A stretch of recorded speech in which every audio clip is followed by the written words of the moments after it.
I used artificial intelligence as my social media agent, basically to give me my start. I went from 0 to 100,000 followers in 18 days. I had 3,000 followers in May of this year.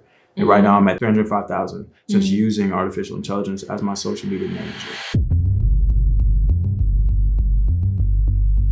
We are here at Make Wakanda Real with Mr. Grateful. Thank you for joining us today. Thank you for having me. Absolutely. So before we even jump into things, I want to know about the name Mr. Grateful because I'm a big gratitude girl. So I'm assuming he's Mr. Grateful because he's always practicing gratitude, but tell me the backstory on it.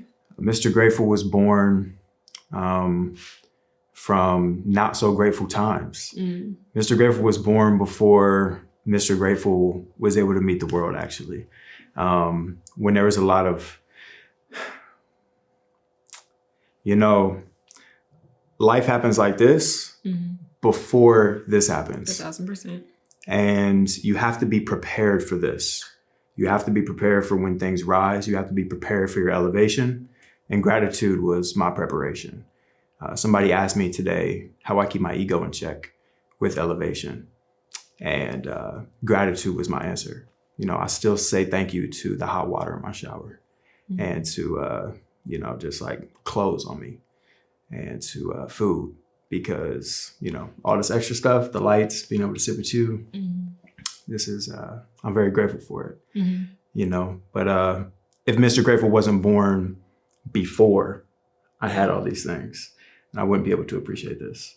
Mr. Grateful was born when I realized that the blessings I was asking for, I had to be grateful for them before I got them. Practicing gratitude for me, it has to be a practice. It has to be intentional because when life doesn't always feel good, you have to intentionally do it. And I feel like the word practice has to be used because it has to have that intention behind it. And I just love the fact that that's so a part of who you are and a part of like what you share with the world to the point where you actually made it a part of your name. So I just needed to speak to that and acknowledge that. I love that. Yeah. Now we're here at Make Wakanda Real, and there's obviously a clear focus on AI and how it is going to impact our communities, impact the world, impact the work we do. How has AI impacted you very practically and also profoundly? Profoundly. And against modern conception, AI has connected me with more human beings. It's made me more connected to people in a deeper way and in a wider way. I've been able to connect with tens of millions of people from hundreds of different countries by using artificial intelligence. Practically, just because there's an education gap and people want to know how to use it. I teach them those practical ways. Also, people just have fear. They're scared of what the world looks like in a world that they don't understand. And my job is not even to teach people steps, is to just teach them how to relieve themselves of fear. So profoundly, I've been able to connect with the globe through artificial intelligence. I've been able to translate myself into tens of different languages to be able to speak with people that I never would have gotten my message across to them. My face has been seen by people that I will never actually meet in person. And that's from the sake of artificial intelligence. And then on your day-to-day, how does it impact you? And everything. Everything. I was at the bar sitting back. I was at the bar just drinking. I'm like, yo, there's so many people here who have made a big impact on the world. And I want to make sure that I'm making the most of this experience. And I just like popped out my AI and I was like, how can I make the most of this experience? And it gave me some steps. And I was like, okay, but I don't want to look thirsty. I'm not trying to be thirsty. I'm not trying to be walking around here like networking with everybody. Yeah. So even on very, very, very practical things like that, when it comes to engaging with other people, also, it goes through my contracts. It sends my emails. I have a manager. That manager is an artificial intelligence who responds to all of my bookings, all of my deals, writes my contracts, scripts my content. I have clones of myself, video clones of myself to where this set right here, I can take 2 minutes of this and I can generate an interview with you and I. And it'll move my body, move my hands, move my face, my lips to match whatever text that I input. Crazy. So I'm able to scale myself on a massive level. I'm going to be in every industry.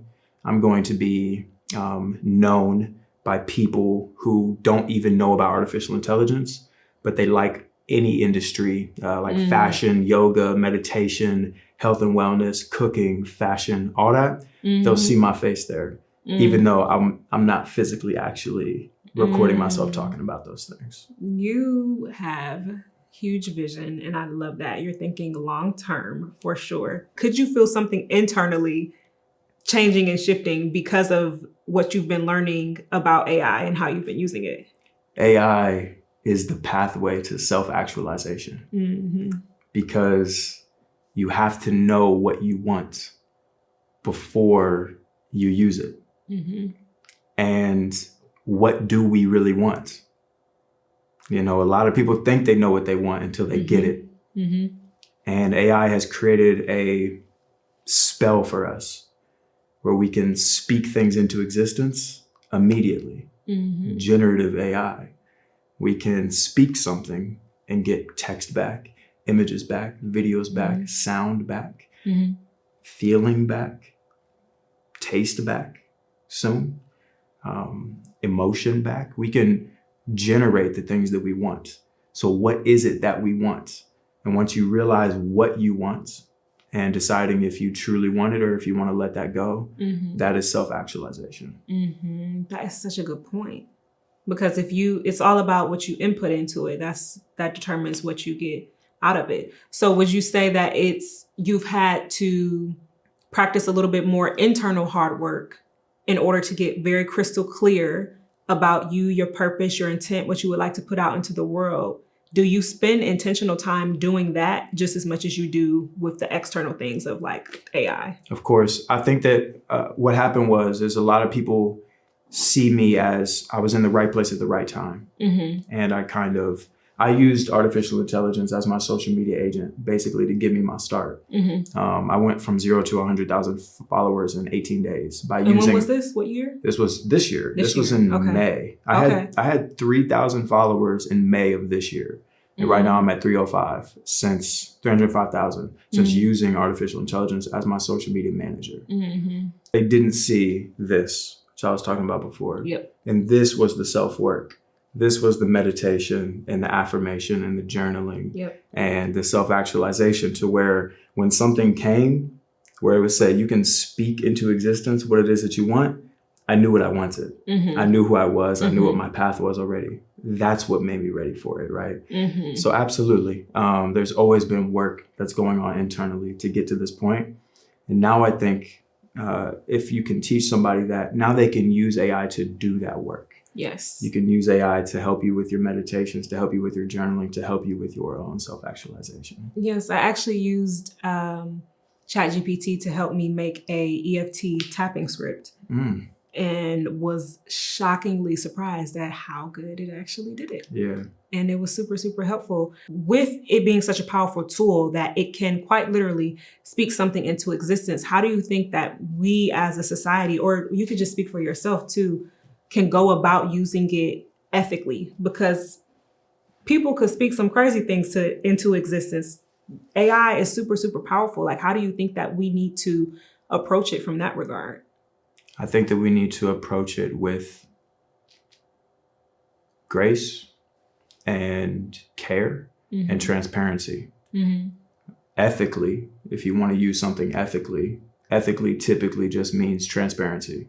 Just letting somebody know what you're doing and your intention behind doing it, and making sure that it's benefiting everyone in the transaction. The main ethical concerns that people have with this technology is like plagiarism, using somebody else's voice, face, knowledge, IP to build something of your own and taking credit for it. Yeah. 2, bias, right? Are the things that you're speaking into existence, do they have a bias against one group or another? And the other ethical thing is like, are you taking credit for something creativity or, creatively? Yeah.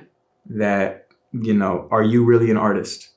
If a machine generated the thing that you imagined in your mind. Yeah. Right. So I just think that right now what we need is transparency so that we can discern from one or the other, Yeah. so that we can start making decisions on, is this right or is it not? Mm-hmm. But when we don't know when it was used, we don't have the choice to make that decision. Right. We're still in the learning period. We're still in the training period of these AI models, of these tools, and of what we really deem ethical. So transparency is key, just so we can start to make that choice. Ooh, I love that. Great response. Great response. What's your favorite tool that you've used thus far? My favorite tool that I've used thus far? Yep. One is my intuition. I make ethical choices based on my intuition. And my intuition typically tells me when AI is necessary to use or not. Mm-hmm. Then when we come to my favorite AI tool that I've used, of course, OpenAI's ChatGPT it is the leading AI model right now. Mm-hmm. There's no way really around that. Yeah. Technically and in the matter of experience, it is the best AI model that exists. It's been the thing that I use the most. Mm-hmm. It's very versatile. That isn't to say that's always going to be the case. Yeah. That isn't to say that we aren't going to create something that's more powerful or maybe more ethical for us. Mm-hmm. But thus far, that tool has been profound in everyday life and in my journey. Yeah, I would have to agree with you on that. Yeah. Now, you use AI. I mean, you were talking about clones, okay? At this point, clone versions of you. Mm-hmm. And so you use it at a super high level, and you also use it very practically. So I have a twofold question for you. For people that are just getting started and that could not even wrap their mind around you being able to make a clone of yourself, how would you tell them to get started? And then for the people that have been using ChatGPT and Midjourney, and they're like, okay, I'm kind of versed, how would you recommend that they could level up their usage with AI? Okay. First thing is to go to openai.com, chat.openai.com, create an account, subscribe to ChatGPT 4 Plus, and click on ChatGPT 4, click new chat, and start typing in the text box, and hit enter and start having a conversation with it. It's the very first thing that you can do to introduce yourself to artificial intelligence. Now you can ask it to generate a picture for you. Then you can ask it to generate something in your daily life, like give me a recipe for blank, give me a workout plan for blank, help me to generate a bedtime story for my child. These are just basic things that you can start to do just to get yourself familiar with the technology itself and learn its limits. It's not perfect. It does hallucinate sometimes. It does lie sometimes. So you have to double check it, and you need to make sure that you remember that you as the human being are responsible for the generations that AI produces for you and how you use it. Okay. If you want to level up, I have created 2 GPTs that you can use. The first GPT is Mr. Grateful GPT. It's trained on all of my content, video, text, my personality, my knowledge, all of that. And you can go on there and speak to me through this GPT. That's one way that you can start to introduce yourself to what it's like to interact with an AI model that's modeled after an actual human being. That'll unlock something new in your mind about what it means to be human, what intelligence really means, and you'll start to cross over that barrier in your mind. That'll open you up to what the future is actually going to look like. Then I made another one that is Grateful Social Media Agent, and it's trained on the Agent GPT that I built to help me build my social media following. So these are 2 ways that you can start to level up your game if you're already familiar. Amazing. You're on it because that feature just released to be able to build it. Yeah. How long did it take you to build out the GPT? I got access to it about 24 hours ago.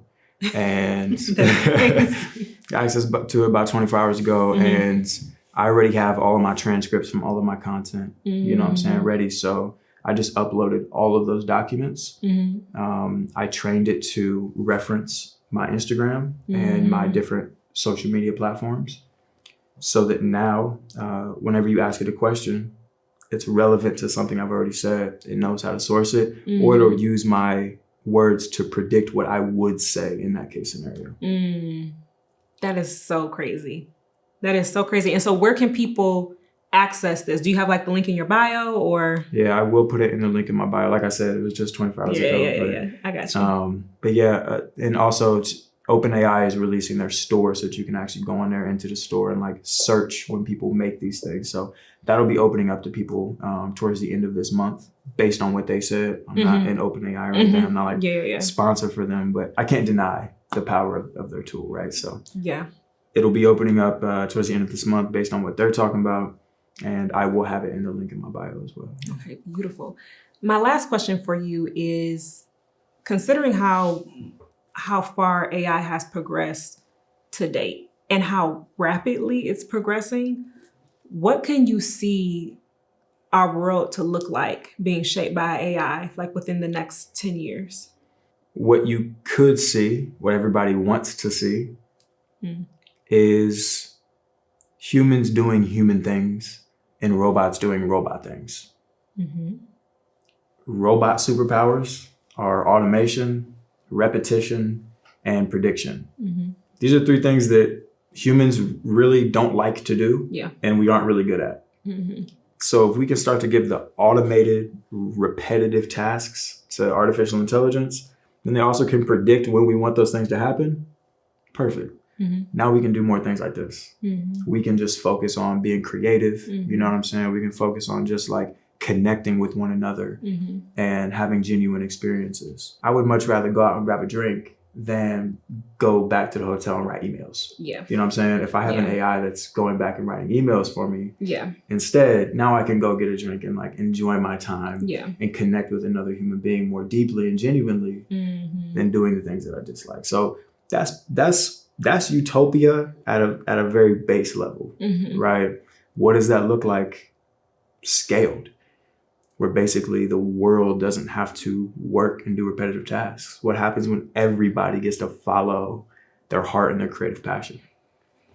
Yeah, that opens up a lot of different paths in my mind for how that can look. But I am hopeful that we will all be as responsible, as careful, as thoughtful as possible, so that as that future unfolds, people don't get left behind.